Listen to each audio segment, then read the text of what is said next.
Everyone dreams of sudden wealth, but very few survive it.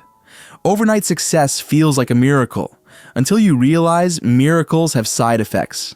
Sudden money doesn't just test your spending habits, it tests your identity. It changes how people look at you and how you look at them. The question isn't, can you get rich? It's, can you stay yourself after you do? Here's what really happens after the jackpot, and how to keep both your money and your relationships. Jack Whitaker, the Loud Millionaire. When Jack Whitaker won the lottery in 2002, he thought he'd won freedom. What he actually bought was a spotlight. He did what many of us think we'd do: gave to churches, helped strangers, bought homes for friends. He wanted to prove that money could make him more good, not more greedy.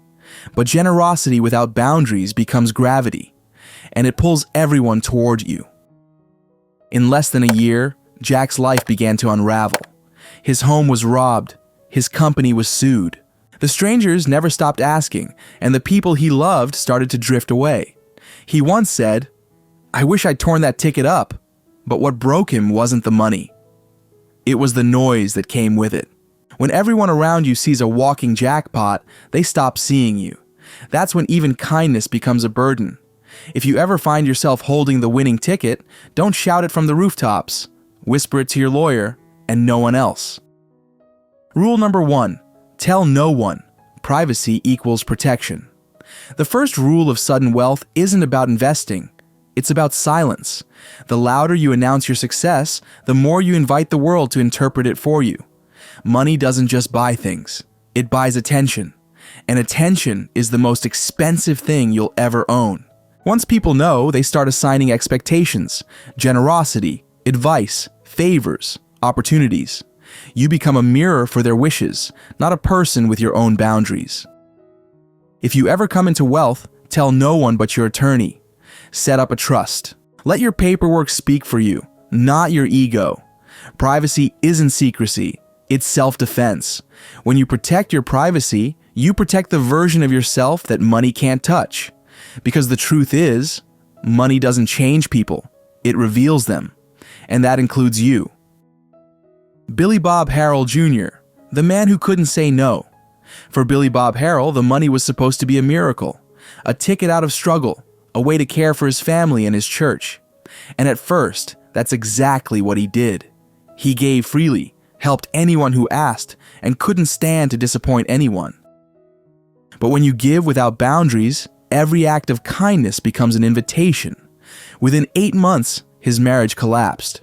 The people he helped stopped calling to talk. They only called to ask. Before his death, Billy told his advisor, "Winning the lottery was the worst thing that ever happened to me. Money didn't kill him. The expectations did." Remember Billy Bob. Every yes to someone else is a no to yourself and your peace. Sometimes protecting your peace is the most generous thing you can do. Rule number 2, set boundaries. Early. When you get rich, the money doesn't just change you. It changes how everyone around you behaves. The people who once offered advice now ask for it. The ones who never called start calling every week. And somehow, every conversation leads back to money. It's subtle at first, little comments, tiny expectations. But slowly, relationships built on love start to feel transactional. You realize people aren't seeing you anymore. They're seeing what you can do for them. When you finally set boundaries, it feels cruel, especially with family. But boundaries aren't rejection, they're protection. They remind people that your generosity has limits and your peace isn't for sale.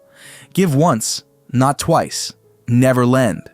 Because when you lend, you create an invisible thread of resentment, and it tightens every time someone avoids paying you back.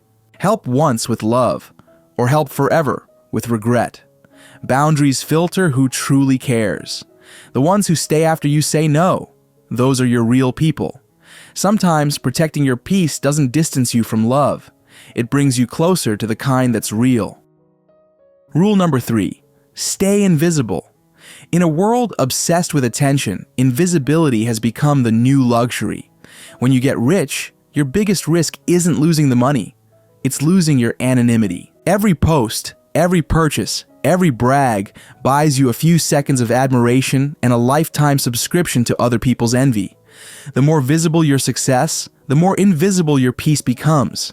Money plus attention creates exposure, and exposure invites danger.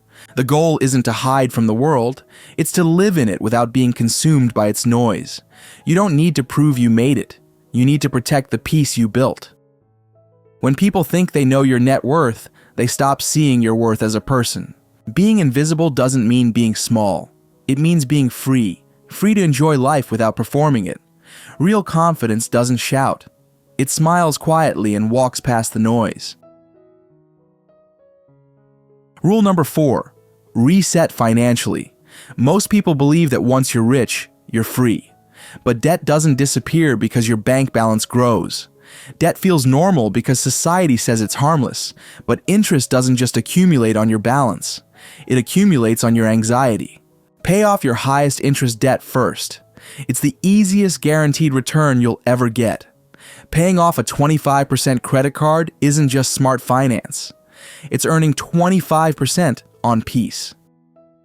Clearing debt is psychological detox. Each loan you close is one less voice whispering, "You still owe me." Not all debt is equal. Cheap debt can stay if it doesn't steal your sleep. But if it does, no rate is low enough to buy back your rest. This is what freedom sounds like. Silence. Use it as your reset button. Start fresh and never trade your future peace for present comfort again. Rule number 5. Build the money tree, not a bonfire. Once the noise of debt fades, a new question appears. What do I do with all this money? For most, the answer is to spend it. But the difference between the rich who stay rich and the rich who go broke is that one group builds a tree and the other starts a fire. A bonfire gives warmth for a night. A tree gives shade for a lifetime. Your money can either burn quickly in excitement or grow slowly into freedom. The magic number is your freedom figure. The lifestyle you want, multiplied by 25.